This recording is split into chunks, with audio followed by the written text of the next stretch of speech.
성 안내는 그 얼굴이 참다운 공양고요. 부드러운 말 한마디 미묘한 향이로다. 깨끗해 티 없이 진실한 그 마음이 언제나 한결같은 부처님 마음일세.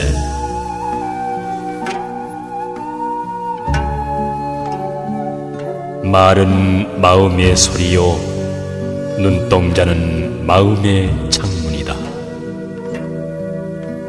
마음이 바르고 선하면 말소리가 분명하고 눈동자가 밝으며 마음속에 속이는 바가 없고, 마음이 약하다면 말소리가 분명치 못하고 눈동자가 흐리며 눈길을 피하게 마련인 것이다.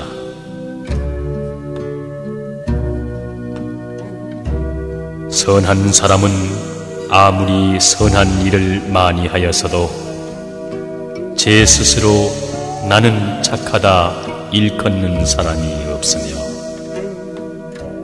악한 사람은 아무리 악한 일을 많이 하였어도 나는 나쁘다는 말을 하지 않는다.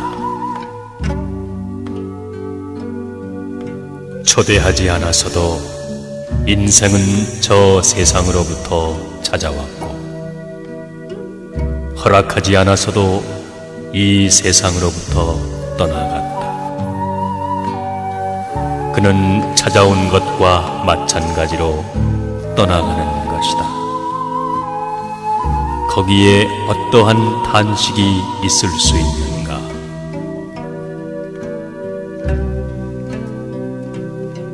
언제나 남을 위하여 사는 사람이 되라. 남에게 베푸는 보시보다 더 큰 선은 없고, 이 보시가 극락으로 가는 지름길이다. 악하게 100년을 사는 것보다 바르게 하루를 사는 것이 더 보람있는 삶이 아닌가. 그대여 보라, 나뭇잎 속의 꽃을. 그 아름다움인들 몇 해일까? 오늘은 사람의 손 두려워하지만 내일 아침에는 누구에게 쓸릴 것인가? 가여워라, 저 아리답고 예쁜 정도. 해가 흘러 어느새 늙고 마나니 이 세상 사람 저 꽃에 비한다면 꽃다운 그 얼굴 어이 오래 갈 것인가?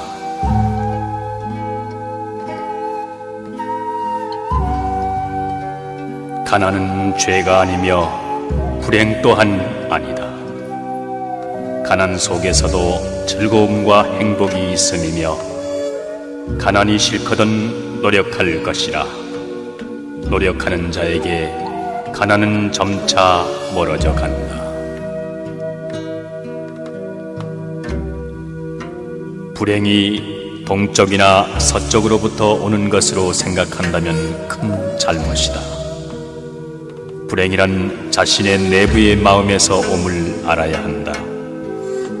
그러므로 속마음을 수행할 생각은 않고 외부 세계에서 불행이 온다고 그것을 막으려고 한다면 정말 어리석은 짓이다.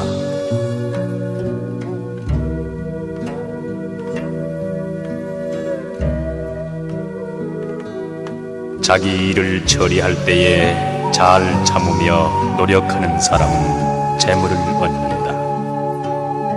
성실을 쌓아 명성을 얻고 남에게 베풀므로써 벗과 우정을 맺는다.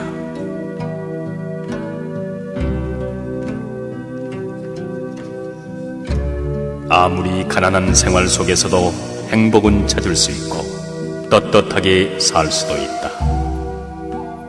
인생의 의의는 올바르게 사는 데 있는 것이니, 사람이 옳은 길을 가지 못한다면 높은 집이나 많은 재물이 무엇에 필요하랴. 불의로 살면서 부귀한 것은 뜬 구름과 같은 것이다.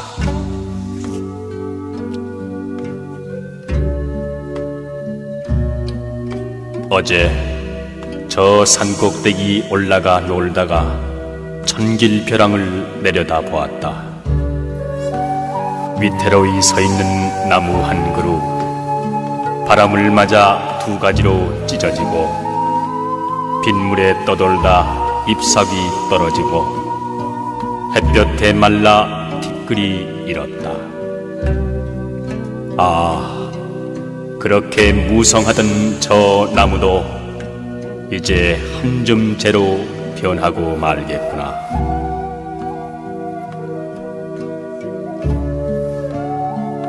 죽고 사는 것 원래 명이 있으며 부하고 귀한 것 하늘에 매여 있다. 이것은 옛 어른의 하신 말씀, 내 오늘 그것을 그릇 전하지 않나니 총명한 사람 흔히 목숨이 짧고 미련한 자 도리어 오래 사는가. 우둔한 사람 도리어 재물 많고 도를 깨치니 도리어 가난하다. 무엇 때문에 저리 슬피 우는가. 보라, 저 눈물 염주알 같구나. 아마 누구와 이별한 것이로구나. 그렇지 않으면 누가 죽은 것인가. 아니, 모두 구차한 탓이라 하면서 원인 결과의 법칙을 모르나니 높고 낮은 묘지의 저 무덤을 보라. 육도는 이 눈물 아른 채 않느니라.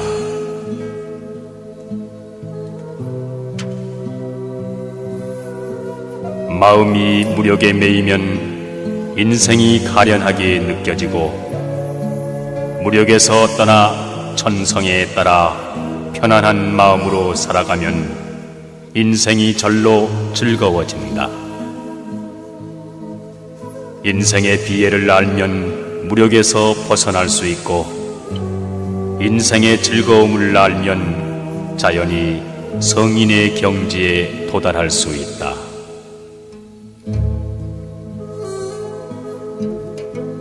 말이란 한 번 입 밖에 나오면 엎질러진 물과 같아 돌이킬 수 없는 것이다. 그러므로 자기가 한 말에 책임을 질 사람이라면 말이 가볍게 나오지 않을 것이다.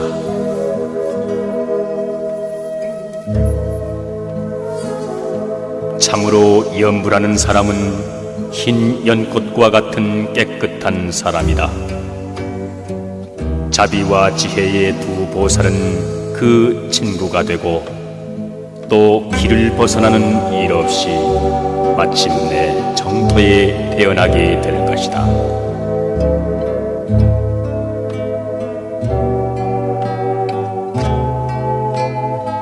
사람은 남의 잘잘못을 비판하는 데는 무척 총명하지만 자기 비판에 있어서는 어둡기 마련인 것. 남의 잘못은 꾸짖고 자기의 잘못은 너그럽게 용서한다.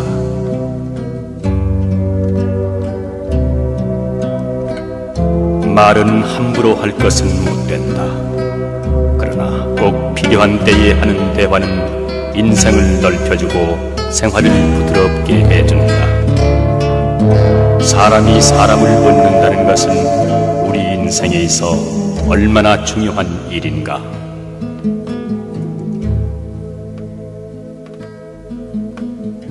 어느 집에 누군들 죽지 않으리. 죽는 일은 옛부터 공평한 것이니라. 처음에 팔척사내로 알았더니 어느새 한 움큼 티끌이 되었구나. 저승에는 다시 새벽이 없는가. 푸른 때 있어 봄이 오는데 가는 곳마다에 무덤이 있어 솔바람이 마음을 아프게 하네.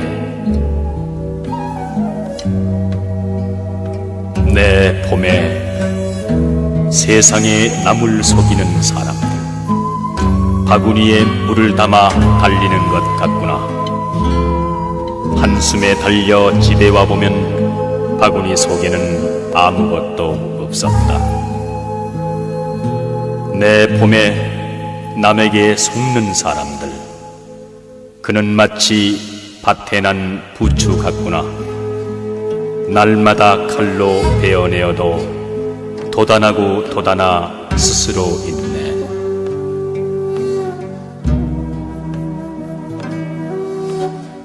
세상의 참다운 행복은 남에게서 받는 것이 아니라 내가 남에게 주는 것이다. 그것이 물질적인 것이든 정신적인 것이든 인간에게 있어서 가장 아름다운 행동이기도 한 것이다.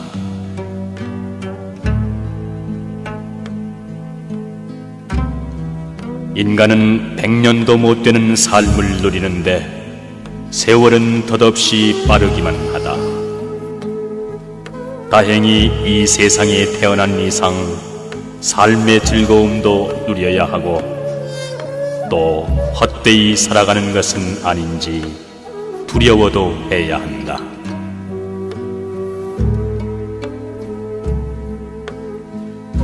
수많은 재산을 자손에게 물려주는 것보다 그 자손이 훌륭한 인격을 갖추도록 가르치라. 이는 돈보다 훨씬 더 값진 일이다.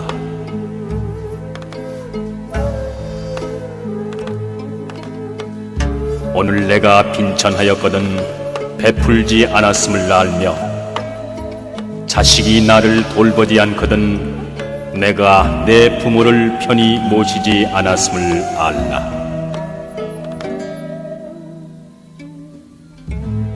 사람들은 악이 무언지 모르는 게 아니라 알면서도 행하는 것이요, 선이 무언지 모르는 게 아니라 알면서도 행하지 않을 뿐이다.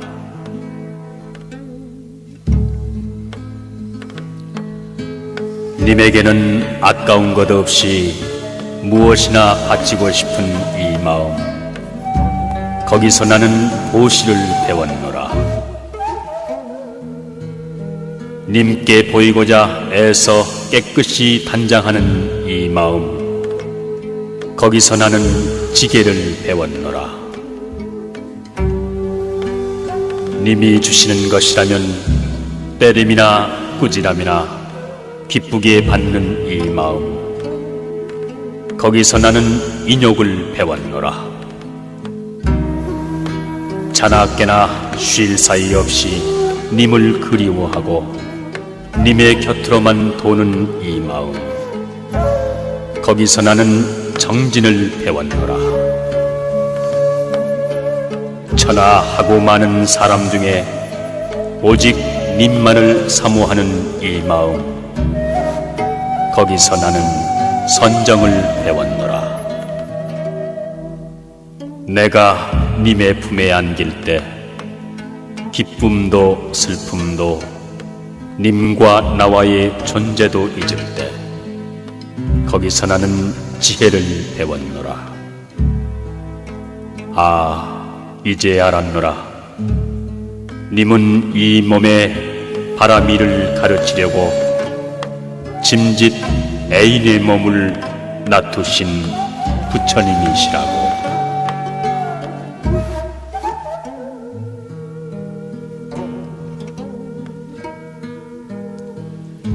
사람이 타고나는 천성이란 원래는 모두가 선하여 대체로 큰 차이가 없다.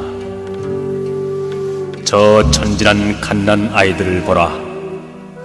그들의 어디에 털끝만큼이라도 악함이 있는가. 그러나 차차 자라남에 이르러 환경과 교육과 습관에 따라 선한 사람과 악한 사람의 심한 차이가 생기는 것이다.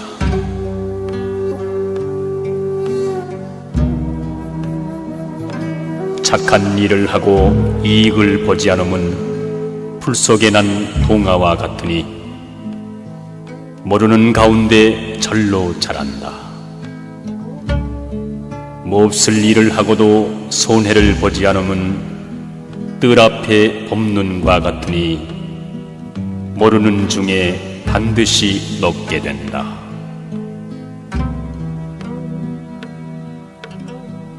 작은 일이라도 선한 것이 못되면 행하기를 두려워하고 좋은 일이라 생각되면 망설이지 말고 행하라.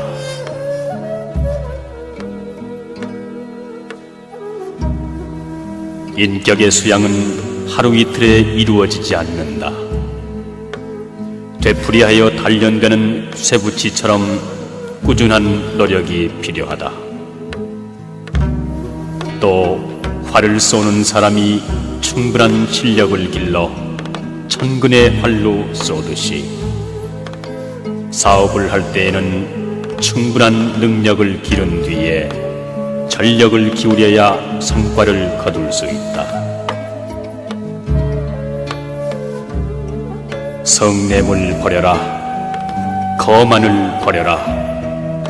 모든 애욕과 탐심을 버려라. 정신에도 물질에도 집착하지 않으며 고요하고 편안해 괴로움이 없다.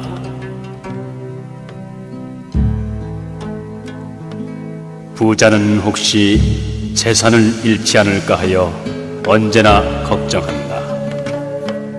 그러니 어찌 걱정 없는 가난한 사람보다 낫다고 할 수 있겠는가? 지위가 높은 사람은 행여 떨어질까 하여 언제나 걱정한다.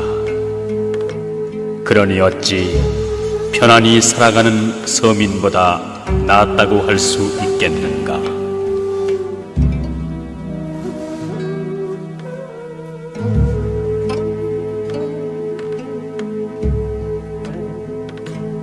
진정한 보시는 누군가 청하기 전에 베푸는 자비스러운 마음에서 오는 것이며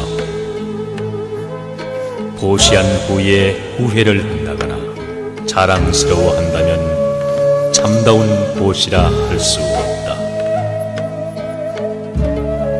보시를 베푼 자신과 베품을 받은 사람과 베푼 물건, 이 세 가지를 함께 잊어버리는 것이 최상의 보시일 것이다.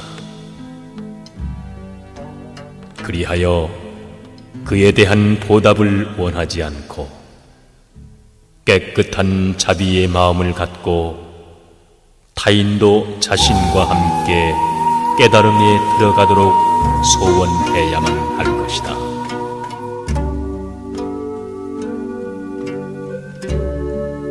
믿음을 지닌 사람은 들려오는 모든 것으로부터 부처님의 소리를 듣고 지혜를 얻으며 인연으로부터 생기는 모든 현상을 보고 지혜를 얻는다.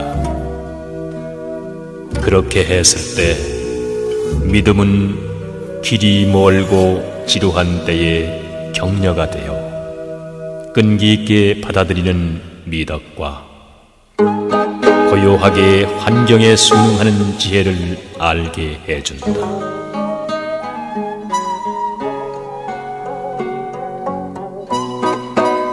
지난날의 일을 후회하지 않고 아직 오지 않은 미래를 걱정하지 않으며 공연한 근심을 하지 않고 현재를 소중히 살아간다면 몸도 마음도 건강해질 것이다.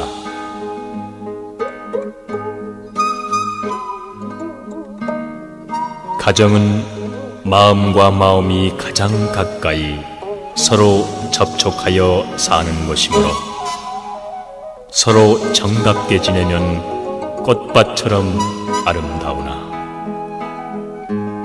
만약 마음과 마음이 조화를 이루면 심한 풍파를 일으켜 파멸을 가져오게 되는 것이다.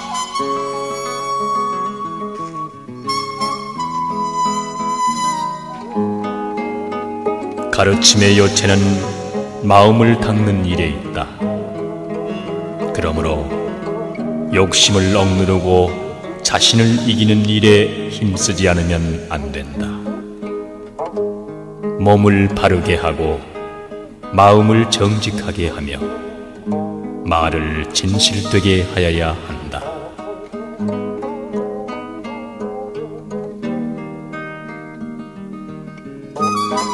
이 인간 세계는 괴로움으로 가득 차 있다.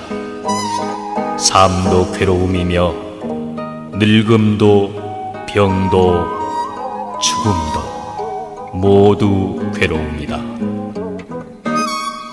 원한이 있는 자와 만나지 않으면 안 되는 것도, 사랑하는 사람과 헤어지지 않으면 안 되는 것도, 또 구하여 얻지 못하는 것도 괴로움이다.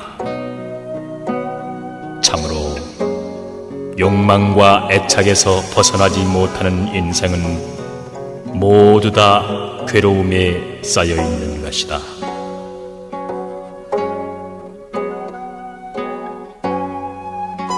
진리를 행하는 사람은 등불을 들고 어두운 방으로 들어가는 것과 같다. 그때 어둠은 순식간에 사라지고 방은 광명으로 가득 찰 것이다.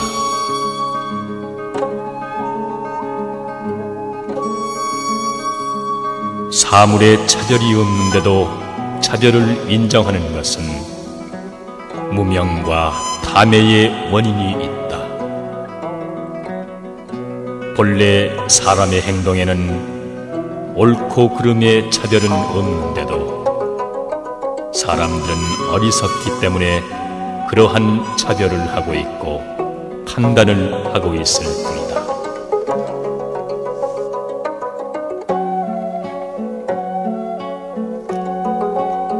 우리의 마음은 항상 두려워하고 슬퍼하며 고뇌하고 있다. 과거에 일어난 일을 두려워하고 아직 일어나지 않은 미래의 일까지도 두려워하고 있다. 왜냐하면 이 마음 속에 무명과 병적인 애착이 있기 때문이다.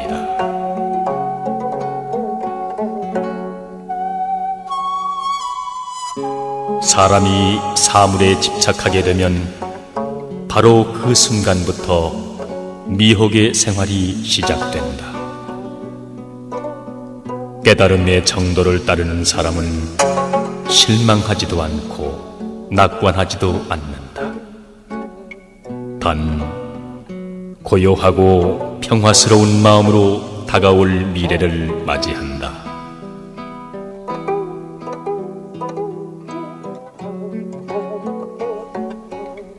사물이 평등하여 구별이 없는 것을 공이라고 한다.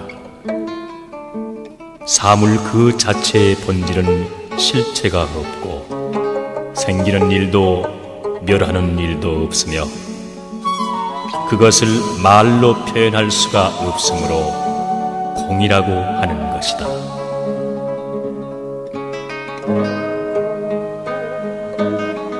둥근 그릇에 물을 담으면 둥글게 되고 네모난 그릇에 물을 담으면 네모난 모양이 된다.